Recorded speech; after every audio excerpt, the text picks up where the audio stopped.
रूस ਵੱਲੋਂ ਯੂਕਰੇਨ ਤੇ ਹਮਲੇ ਲਗਾਤਾਰ ਤੇਜ਼ ਕੀਤੇ ਜਾ ਰਹੇ ਨੇ ਤੇ ਹਾਲਾਤ ਯੂਕਰੇਨ ਵਿੱਚ ਹੁਣ ਲਗਾਤਾਰ ਵਿਗੜਦੇ ਜਾ ਰਹੇ ਨੇ ਤੇ ਇਸੇ ਤਹਿਤ ਭਾਰਤ ਸਰਕਾਰ ਵੱਲੋਂ ਉੱਥੋਂ ਭਾਰਤੀਆਂ ਨੂੰ ਕੱਢਣ ਦੀ ਕਵਾਇਦ ਵੀ ਤੇਜ਼ ਕੀਤੀ ਜਾ ਰਹੀ ਹੈ। ਕੱਲ ਸ਼ਾਮ ਨੂੰ 2 ਫਲਾਈਟਾਂ ਯੂਕਰੇਨ ਤੋਂ ਵਾਪਸ ਆਈਆਂ ਨੇ ਜਿਸ ਵਿੱਚ ਕਈ ਭਾਰਤੀ ਨਾਗਰਿਕ ਅਤੇ ਵਿਦਿਆਰਥੀ ਵਾਪਸ ਆਏ ਨੇ ਤੇ ਉਹਨਾਂ ਨੇ ਭਾਰਤ ਪਹੁੰਚਦੇ ਹੀ ਭਾਰਤ ਸਰਕਾਰ ਦਾ ਧੰਨਵਾਦ ਕੀਤਾ ਤੇ ਖੁਸ਼ੀ ਜ਼ਾਹਰ ਕੀਤੀ है। यहाँ पे एक्चुअल बॉम्बिंग वगैरह हुई है, जो प्रॉपर सिटीजन्स है वो सब आर्म्स लेके आ चुके हैं अपनी कंट्री को बचाने के लिए। But in my city the major aspect was कि वहाँ पे स्टोर्स के अंदर सब प्राइसेस बढ़ गए थे और सब कुछ स्टॉक अप होने लग गया था। Everything was getting out of stock. काफ़ी अच्छा लग रहा है। It is a very proud moment. I am so glad to be an Indian और so glad that our country took such extreme measures to get all of us out. अभी situation तो थोड़ा tensed है, थोड़ा ख़राब situation है। अभी बहुत सारे स्टूडेंट्स वहाँ पे फंसे हुए हैं। अभी हम लोग सेकंड फ्लाइट में आए 250 स्टूडेंट्स, वो अभी यहाँ पे सेफली पहुँच गए। दूसरे अभी बहुत सारे स्टूडेंट्स वहाँ पे हमारी यूनिवर्सिटी के स्टूडेंट्स भी ऑलरेडी वहाँ पे प्रेजेंट है और दूसरी यूनिवर्सिटी के स्टूडेंट्स भी वहाँ पे बहुत सारे स्टूडेंट्स जो फंस गए, जो अभी अंडरग्राउंड है, बंकर्स के अंदर है, जिनको को अभी कुछ सप्लाइज कुछ है नहीं क्योंकि इमरजेंसी लगा हुआ है, कोई बाहर नहीं निकल सकता। सब जगह पे फायरिंग और बॉम्ब ब्लास्ट और ये सब हो रहा है, इसलिए अभी बहुत डिफिकल्ट सिचुएशन है वहाँ पे। और ये जो गवर्नमेंट एफर्ट कर रही है स्टूडेंट को वहाँ से निकाल रही है, इस बारे में आपका? गवर्नमेंट का बहुत ही फास्ट और बहुत ही अच्छा सॉल्यूशन निकला है। हम लोग विद इन 24 आवर्स वॉर के अंदर थे, विद इन 24 आवर्स हम लोग इवैक्यूएट हो गए। जल्दी से जल्दी इवैक्यूएशन प्लानिंग चल रही है, जल्दी से जल्दी इवैक्यूएशन प्रोसेस चल रहा है। तो बस अभी यही होप कर रहे हैं कि दूसरे जो भी फंसे हुए फटाफट निकल जाए और फटाफट यहाँ पे आ जाए। Not a very nice news to hear. So How do you see the government effort, like government making huge effort, and like I would like to thank government that they have like taken such good care and evacuated us on time, and we are so relieved, and as well as our parents are relieved. So yeah, thanks a lot to the government. It's to speak actually, but I would assure that there's like a lot of panic between parents and students as well, because the news that we are hearing about the bomb blast and stuff, it's really not a very nice news to hear. अभी Romania की तरफ आ रही है, Russian borders पर Russian, but safe है अभी चलने भी। खाने पीने में कोई दिक्कत नहीं हुई। आईएसएस और हमारी एम्बेसी ने हमें बहुत कुछ दिया खाने के लिए, और एयरवे, इंडियन एयरवे ने भी हमें बहुत कुछ दिया खाने के लिए।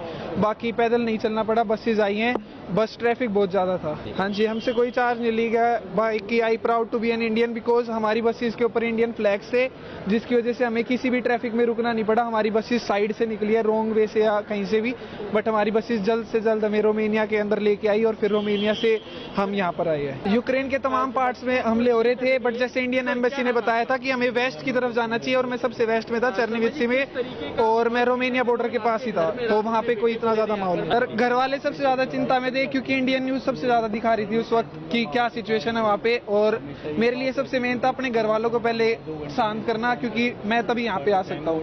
फिर मैंने सबसे पहले घर वालों को ठीक महसूस कराया कि मैं बिल्कुल ठीक हूँ। वहाँ पे सारे एटीएम फुल हो चुके थे, भीड़ लग चुकी थी हर जगह, मॉल्स वगैरह सब, क्योंकि मार्शल लॉ लागू हो गया था। Really unexpected. We knew something was going on, but we never expected explosions of tankers to come there. So really thankful to the government for organizing flights and everything, for helping us, and it's just because of the government that we are able to come here. So Yes, we were stuck 3 days in Kyiv cause of attack, the immediate attack. They never said that attack was going to happen, and we have flight on 25th. But we stuck, and then we traveled for 48 hours in bus and stuck in one place for approx 8 hours. From the Chernivtsi, which is 600 kilometers away. On 24th, my flight was on Air India, but it cancelled. When I reached the airport, the bomb blast occurred nearby the airport, and flight cancelled, and we went back. And the citizens of all the Ukraine came into the road and carry their luggages and going to the western part towards the Romania, and all the traffics are very jammed, and we cannot go. We are moving only 1 kilometer in 1 hour. Very difficult situation, and it took around 40 hours to reach Romania, and from Romania we are now coming. We reached the airport. Indian embassy helped a lot. What's your name and what you do there? Like, My name is Devraj Barik. I am studying in Bukovinian State Medical University in Chennai Visti. how do you see the government in making every effort to bring back the students? Government is doing very good, and they are collecting all the numbers by Google Forms, and they are contacting us, and we are going. And those who are still in Kiev, they are taking to the metro stations underground, so that no harm affect them. There's many rumors, like the people were very much panicked. Like in Kharkiv area, it is very difficult. I am from Chernivtsi Bukovinian State Medical University, so I had that trust in my Indian government that Indian government definitely bring us all home. So Indian government में तो हम शक कर ही नहीं सकते, क्योंकि विदेश में जो है वो घर तो जरूर आएगा, तो हमें डर तो जरूर बिल्कुल नहीं था. हाँ, एक सुबह जब खारकीव पे बम फटे तो हमें था कि यार अब क्या होगा, हम वापस कैसे आएंगे, लेकिन हमें था कि हमारी सरकार कुछ ना कुछ तो कर ही लेगी यार, हम भारत से हैं, हम कभी ना कभी मतलब वापस तो जरूर आएंगे. तो हाँ, डर का माहौल था. कुछ न्यूज पे कुछ कभी कभी लोग पैनिक कर जा रहे थे, उसमें क्या कोई गलती नहीं है, क्योंकि भगदड़ जैसी सिचुएशन हो चुकी थी, लेकिन सब बहुत अच्छा था. हमारे जो कॉकपिट क्रू थे वो तो फ्लाइट लाइक में बिजी थे, बट हमारा जो कैबिन क्रू था वो बच्चों से बराबर कम्युनिकेशन में था. उनका स्ट्रेस रिलीव करने के लिए कम्युनिकेशन बहुत ज़रूरी था. Definitely they were very stressed. कई बच्चों ने हमें बताया कि काफ़ी डरे हुए थे, घबराए हुए थे, बट डिपार्चर के बाद और जैसे जैसे इंडिया के पास आ रहे थे, डेफिनेटली सब लोग काफ़ी रिलीव थे. एक आखिरी सवाल आपसे, ये रूट आपके लिए बहुत ज़्यादा फ्रेंडली नहीं है, क्या आपको लगा कि इस रूट में कोई दिक्कत है? एटीसी से किस तरीके के सहयोग मिले आपको? सो रेगुलरली हम लोग इस रूट को ओवरफ्लाई करते हुए अपने और यूरोपियन डेस्टिनेशन जाते हैं. सो रूट हमारे लिए फेमिलियर था, डेस्टिनेशन फेमिलियर नहीं था. वो हमारे लिए पहली बार था. हमारे पूरे सेट के लिए आज पहली बार हमने बुकारेस्ट में ऑपरेट किया था, बट रूट कोऑर्डिनेशन आज काफ़ी अच्छा था. Being a special humanitarian flight, all the ATC controllers supported as much as they could. जितने हमें डायरेक्ट रूट्स मिल सकते थे मिले. कुछ 5-6 मिनट का फ्लाइट टाइम हम कम कर पाए. So there was definitely a good coordination. ਰੂਸ ਵੱਲੋਂ ਯੂਕਰੇਨ ਤੇ ਹਮਲੇ ਦਾ ਚੌਥਾ ਦਿਨ ਹੈ. ਹਰ ਪਾਸੇ ਹੁਣ ਯੂਕਰੇਨ ਵਿੱਚ ਤਬਾਹੀ ਦਾ ਮੰਜ਼ਰ ਹੈ. ਰਿਹਾਇਸ਼ੀ ਇਲਾਕਿਆਂ ਤੇ ਵੀ ਹੁਣ ਮਿਸਾਈਲਾਂ ਦਾਗੀਆਂ ਜਾ ਰਹੀਆਂ ਨੇ ਤੇ ਕਿਹਾ ਜਾ ਰਿਹਾ ਹੈ ਕਿ ਹੁਣ ਤੱਕ 240 ਯੂਕਰੇਨੀ ਨਾਗਰਿਕਾਂ ਦੀ ਜਾਨ ਜਾ ਚੁੱਕੀ ਹੈ ਤੇ ਉਧਰ ਯੂਕਰੇਨ ਵੱਲੋਂ ਵੀ ਦਾਅਵਾ ਕੀਤਾ ਗਿਆ ਹੈ ਕਿ ਹੁਣ ਤੱਕ ਇਸ ਹਮਲੇ ਵਿੱਚ 3500 ਰੂਸੀ ਸੈਨਿਕਾਂ ਦੀ ਜਾਨ ਜਾ ਚੁੱਕੀ ਹੈ ਤੇ ਉਹਨਾਂ ਨੇ ਕਈ ਹੈਲੀਕਾਪਟਰਸ ਵੀ ਰੂਸ ਦੇ ਤਬਾਹ ਕਰ ਦਿੱਤੇ ਨੇ. जब से ये क्राइसिस शुरू हुआ, माननीय प्रधानमंत्री नरेंद्र मोदी जी लगातार चिंता में थे कैसे हमारे सब भाई बहन, हमारे बच्चे, हमारे नागरिक सुरक्षित देश में जल्द से जल्द वापस आ सके. हमें निरंतर हमारे फॉरेन मिनिस्टर डॉक्टर जयशंकर संपर्क साधे हुए थे सभी देशों के साथ, रशिया, यूक्रेन और आसपास के सभी देश, सबके साथ उनकी बातचीत चल रही थी और पूरे रूट्स बनाए गए. सभी स्थानों पे हमारे एम्बेसी के ऑफिशियल्स पहुंचे, हेल्पलाइन एकदम एक्टिवली काम करी और संतोष की बात है कि सुरक्षित आज हमारे 219 बच्चे, भाई बहन, साधारणतः सभी स्टूडेंट्स हैं, अधिकांश बेटियां हैं, वो सब सुरक्षित आई हैं. प्रधानमंत्री मोदी जी ने मुझे विशेष मुंबई भेजा कि मैं इनका स्वागत करूं, इनकी देखरेख करूं. आपने देखा होगा सब अरेंजमेंट्स किए हुए हैं. इमिग्रेशन पे बहुत सरल तरीके से करके उनके बैग्स देके उनको अपने गंतव्य स्थान पर भेजा जा रहा है. और अब ये लगातार निरंतर प्रयास रहेगा कि जल्द से जल्द सबको लौटाया जाए. जब तक सबके सब वापस नहीं आ जाते, पूरी केंद्र सरकार तट पर रहेगी. प्रधानमंत्री नरेंद्र मोदी जी स्वयं इस पूरे कार्यक्रम को मॉनिटर कर रहे हैं, उस पर नियंत्रण रखे हुए हैं. डॉक्टर जयशंकर दिन रात उनके अधिकारियों के साथ संपर्क बनाए हुए हैं, विदेश के मंत्रियों के साथ संपर्क बनाए हुए हैं. हम प्रतिबद्ध हैं कि भारत का हर नागरिक सुरक्षित भारत वापस लौटे. सर, जो लोग आ गए हैं उनके परिवार वाले आश्वस्त हैं, लेकिन जिनके परिवार के लोग अभी भी वहाँ हैं उनको चिंता है, सरकार कह रही है लेकिन चिंता, उन्हें कैसे आश्वस्त करना चाहेंगे? मैं ये बताना चाहूंगा कि हमने हर संभव प्रयास किया. माननीय प्रधानमंत्री जी ने दोनों नेताओं से भी बात की है, रशियन प्रेसिडेंट, यूक्रेन के प्रेसिडेंट से. आसपास के सभी देशों के बॉर्डर्स पर हमारे एम्बेसी के ऑफिशियल्स हैं. लड़कों को बॉर्डर्स तक लाने के लिए यूक्रेन में भी इंतजाम किए जा रहे हैं, कोशिश की जा रही है. और जैसे ही बॉर्डर पे आते हैं तो हमारे अधिकारी उनकी देखरेख में लग जाते हैं. उनको हवाई अड्डे पे लाके भारत से इवैक्यूएशन के लिए प्लेन्स भेजे जा रहे हैं. मैं आपके माध्यम से सभी बच्चों को सभी भारत के नागरिकों को जो वहां पर हैं, ये संदेशा जरूर देना चाहूंगा। माननीय प्रधानमंत्री नरेंद्र मोदी जी, माननीय डॉक्टर जयशंकर विदेश मंत्री और सभी अधिकारीगण इस काम पर निरंतर 24 घंटे लगे हैं। हम जब तक सभी भारत के नागरिक वापस सुरक्षित नहीं आ जाए, हमारे प्रयास पूरी तरीके से रहेंगे। किसी ने चिंता नहीं करनी है। जो इंस्ट्रक्शंस कंट्रोल रूम के माध्यम से उनको मिलते हैं, उसको अवश्य फॉलो करें। सर, एक आउटपोर ऑफ इमोशंस हमने देखा, लोग जब आ रहे हैं तो बहुत खुश हैं, कुछ की आंखों में हमने आंसू भी देखे, और कुछ लोग आप तक आए, उन्होंने आपको पर्सनली थैंक यू किया, सेल्फी निकालने के लिए भी वो जिद कर रहे थे। तो ये जो आउटपोर ऑफ इमोशंस है, इसको आप कैसे देख रहे हैं? स्वाभाविक है, अपने मातृभूमि में जब वापस लौटता है व्यक्ति, खासतौर पे इतने कठिन परिस्थितियों से, ये बच्चों ने भी काफी कश्मकश की, यूक्रेन से निकले, बुखारेस्ट तक आए, फिर तो उसके बाद तो अधिकारियों ने देखरेख करी, लेकिन वो भी एक काफी कठिन समय रहा होगा। मेरा मानना है कि जो हौसला इन बच्चों ने आज दिखाया, ये दर्शाता है सही मायने में भारत की ताकत, भारत की एकता और पूरे भारत का आत्मविश्वास, और हमारे भारत के नागरिकों का प्रधानमंत्री मोदी जी के प्रति जो कॉन्फिडेंस है, जो उनके मन में है कि प्रधानमंत्री मोदी जी हैं तो हम सुरक्षित है, वो हमें जरूर संभालेंगे। और आपने देखा सबका लगभग वही मैसेज था, सबके बच्चों में जो कॉन्फिडेंस था कि हमें पूरा विश्वास है कि मोदी जी हैं, हम सबको सुरक्षित लेके आएंगे। Sir, now we'd like to have a small briefing in English also. It's a Herculean task to bring out its own people from a war zone. It's actually a war zone, and bringing our citizens back is a Herculean task. It just begun. First fight has come. Well, I think Prime Minister Narendra Modi has been on top of this right from the word go. He has consistently maintained that the safety and security and safe return of all the Indian citizens in Ukraine is this government's first and foremost priority. All through the last 2 or 3 days, Prime Minister Modi has been continuously in touch with all the officials. Dr. Jayashankar, Foreign Minister, has been in continuous contact with the leaders of all the states, of course Ukraine and Russia, and along with that all the border states. He has maintained contact with them. He has earlier been in that region, so he has very good personal relations. Prime Minister Modi's relations with all the world leaders is very well known to all of us, and they have used every resource at their command to ensure the safe return of all our children. The first flight has just come in. Second flight is expected in Delhi by tomorrow morning. We are working to get our children to the borders.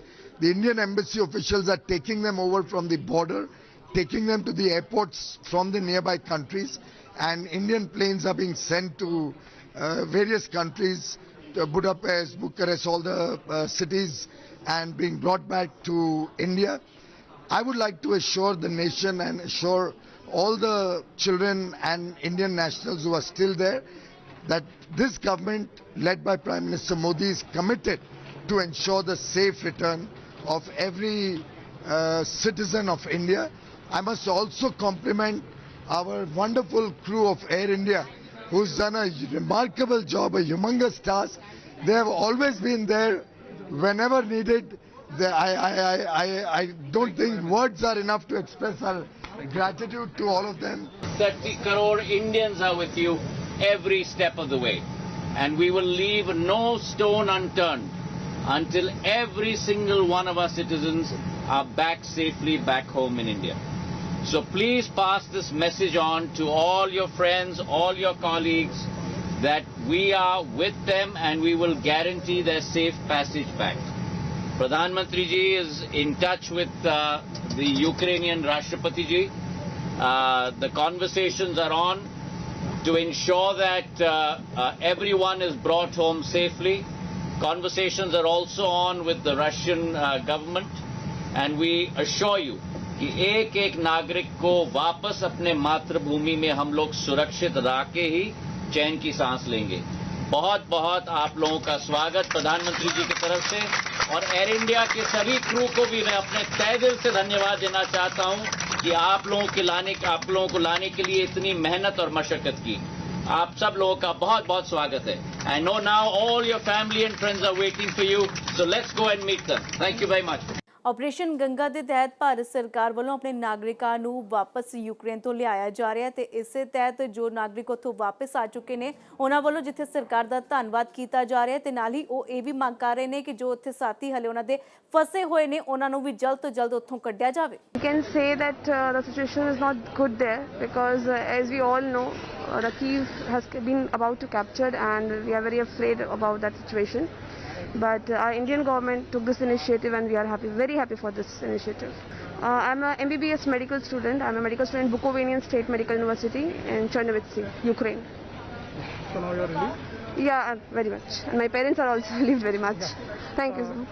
Hindi में आप हमको बता जाएंगे? जी sure. मैं बता नहीं सकती that how much I am glad कि मैं घर आ चुकी हूँ and I am the first batch, that is the most important. And parents तो बहुत ज़्यादा रिलीव्ड हैं इस चीज़ को लेके, सो बहुत खुश है वो और हम भी बहुत खुश हैं कि हम घर वापस आ गए। Firstly, it is not that much means terrified, but suddenly, very suddenly, means in a night it changes very well. Means it a night before it is a very means not normal but kind of normal, but next day it is changed very suddenly, and we have came notice about the evacuation that you keep your luggage, passport and essentials items like water bottle, medicines and mainly essential item in ready form in your bag, and you can evacuate it anytime. So we are prepared. Firstly means हमारा MD house जहाँ से हम आए हैं वहीं से हमें वहाँ का हमारे ग्रुप से हम कनेक्टेड थे, सो उन्होंने हमें पल पल मीन्स एवरी टाइम सिचुएशन से वाकिफ रखा था। सो इंडियन एम्बेसी के द्वारा भी हमारा जो भी उनका नोटिस आता था वो हम पे डायरेक्ट पहुँचता था और वो हमें सिर्फ इतना बोलते थे कि तुम इवैक्यूएट कभी भी हो सकते हो, तो यू बी प्रिपेयर्ड।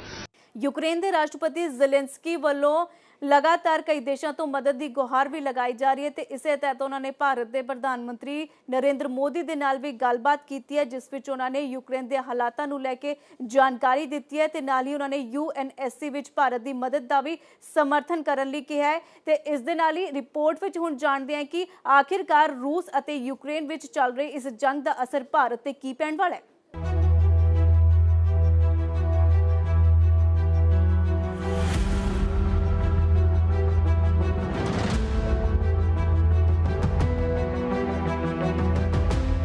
रूस ਵੱਲੋਂ यूक्रेन उत्ते हमले बाद ग्लोबल बाजार सहमे होए ने।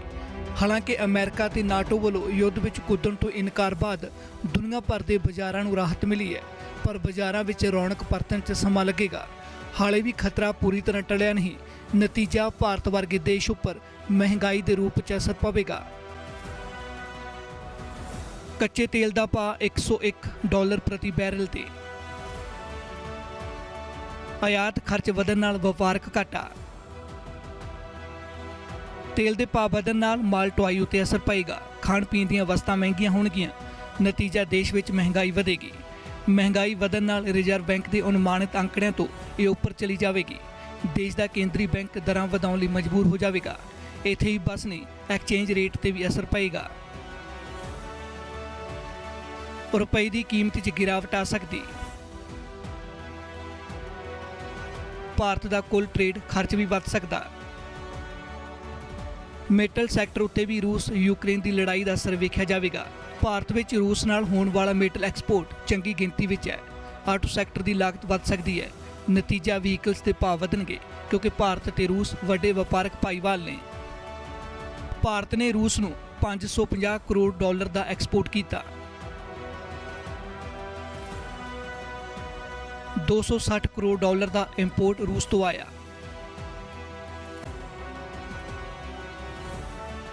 थर्मल कोल इंपोर्ट 1.3%, पहला 1.6% सी। भारत ने रूस तो 43,000 BPD क्रूड ऑयल इंपोर्ट किया। रूस तो 0.20% गैस इंपोर्ट भारत तो हुंदा। इस तो इलावा भारत और यूक्रेन भी वड्डे भाईवाल ने। भारत का यूक्रेन तो पिछले कुछ साल में कारोबार काफ़ी वधिया है। रिपोर्ट मुताबक 2020 दोवां देशों में करीब $2.69 बिलियन का कारोबार। ਯੂਕਰੇਨ ਨੇ ਭਾਰਤ ਨੂੰ ਕਰੀਬ 1.97 ਬਿਲੀਅਨ ਡਾਲਰ ਦਾ ਨਿਰਯਾਤ ਕੀਤਾ। ਯੂਕਰੇਨ ਭਾਰਤ ਨੂੰ ਖਾਣ ਵਾਲੇ ਤੇਲ, ਖਾਦ ਨਿਰਯਾਤ ਕਰਦਾ ਹੈ। ਸੁਭਾਵਿਕ ਹੈ ਯੁੱਧ ਦੀ ਸਥਿਤੀ ਵਿੱਚ ਇਹ ਵਪਾਰ ਪ੍ਰਭਾਵਿਤ ਹੋ ਰਿਹਾ ਹੈ। ਇਸ ਵਪਾਰ ਤੋਂ ਇਲਾਵਾ 20,000 ਦੇ ਕਰੀਬ ਭਾਰਤੀ ਵਿਦਿਆਰਥੀ ਯੂਕਰੇਨ ਵਿੱਚ ਪੜ੍ਹਾਈ ਕਰ ਰਹੇ ਨੇ। ਇਹਨਾਂ ਵਿੱਚ ਜ਼ਿਆਦਾਤਰ ਵਿਦਿਆਰਥੀ ਮੈਡੀਕਲ ਦੀ ਪੜ੍ਹਾਈ ਕਰ ਰਹੇ ਨੇ। ਜੰਗ ਦੀ ਸਥਿਤੀ ਵਿੱਚ ਭਾਰਤ ਆਪਣੇ ਨਾਗਰਿਕਾਂ ਨੂੰ ਯੂਕਰੇਨ ਤੋਂ ਕੱਢ ਰਿਹਾ ਹੈ।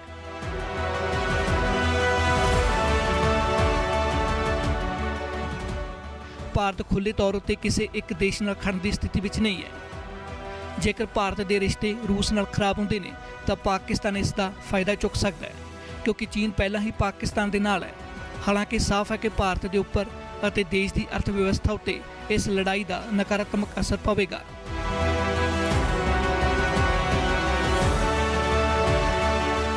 ਫਿਲਹਾਲ ਦੇ ਲਈ ਇੰਨਾ ਹੀ। ਤੁਸੀਂ ਮੈਨੂੰ ਦਿਓ ਇਜਾਜ਼ਤ। ਪ੍ਰਦੇਸ਼ ਦੁਨੀਆ ਤੇ ਪੰਜਾਬ ਦੀਆਂ ਵੱਡੀਆਂ ਖਬਰਾਂ ਵੇਖਣ ਲਈ ਤੁਸੀਂ ਬਣੇ ਰਹੋ ABP ਸਾਂਝਾ ਦੇ ਨਾਲ। पंजाब ते पंजाबियत दा परछावां, पंजाबी साडियां बावां। ABP साझा हुण देखो अपने टीवी स्क्रीन ते टाटा प्ले चैनल नंबर 1929 ते। ABP साझा देखण लई अपने केबल ऑपरेटर नूं अज ही संपर्क करो। ABP साझा, जोश, जज्बा, जुनून।